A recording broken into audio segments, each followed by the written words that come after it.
Para milhões e milhões de pessoas, a rotina de ir e voltar do trabalho ou do estudo é um verdadeiro desafio. Numa grande região metropolitana, uma viagem de ônibus que deveria ser simples pode se transformar num problema enorme.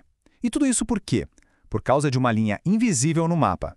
Uma fronteira entre cidades ou estados que acaba deixando tudo mais caro, mais demorado e muito, mas muito mais confuso. Bora então desvendar esse quebra-cabeça. A gente vai começar entendendo a frustração diária de quem depende desse transporte.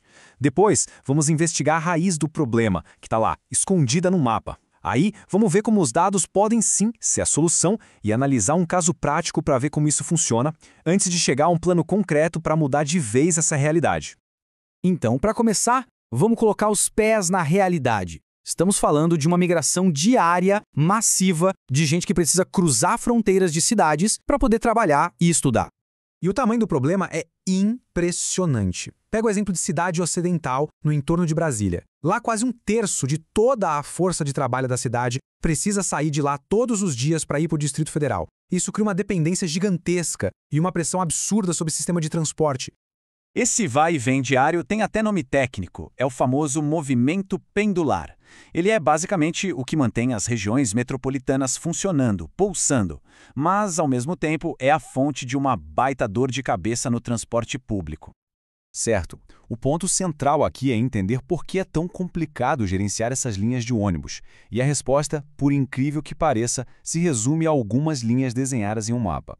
Parece uma pergunta boba, né? Mas a resposta é super complexa. E é justamente aí que mora o problema. Afinal, de quem é a responsa por uma linha de ônibus que cruza a divisa de um estado, mas que na prática funciona como um transporte urbano comum?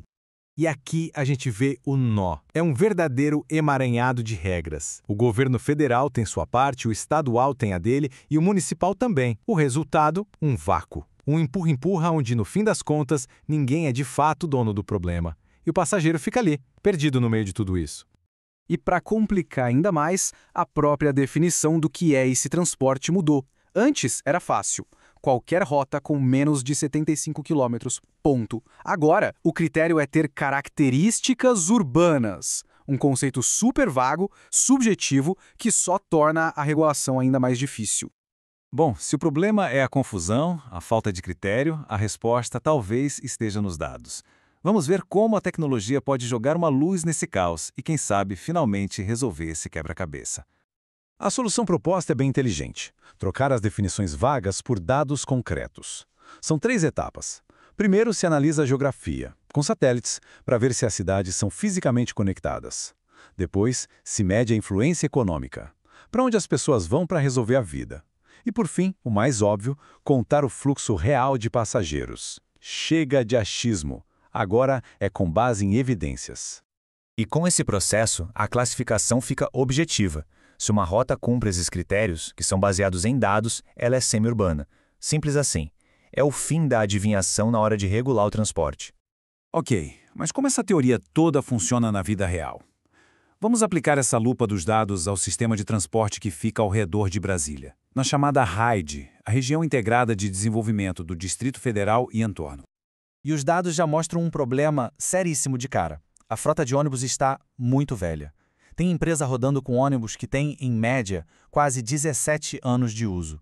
Isso afeta diretamente a segurança, o conforto e a chance de aquele ônibus quebrar no meio do caminho, né? E as reclamações de quem usa o sistema deixam claro onde dói mais. Os maiores problemas não são detalhes, são coisas fundamentais, como a falta de ônibus circulando e a conduta dos funcionários. Ou seja, problemas básicos de serviço. Agora, olha só essa comparação, porque ela revela uma injustiça gritante. Pela mesmíssima distância, quem mora do outro lado da divisa do estado paga mais de 50% a mais na passagem. E pior, essa pessoa não pode usar a integração de tarifas, ou seja, se precisar pegar um segundo ônibus, tem que pagar outra passagem cheia. Certo, o diagnóstico está bem claro, mas o que importa mesmo é o que fazer a partir de agora.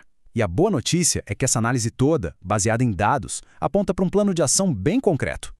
O plano de ação é direto ao ponto. Tem 4 prioridades. A primeira, renovar a frota, para garantir segurança. A segunda, criar um consórcio gestor, para finalmente ter alguém responsável pelo sistema. E as outras 2 focam diretamente no bolso e na vida do passageiro. Criar subsídios para a passagem ficar mais barata e implementar uma bilhetagem eletrônica que permita a integração.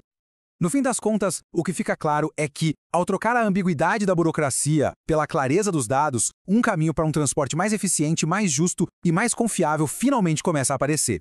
E isso nos deixa com uma reflexão. Será que agora estamos no rumo certo para resolver um problema tão antigo e que afeta a vida de tanta gente?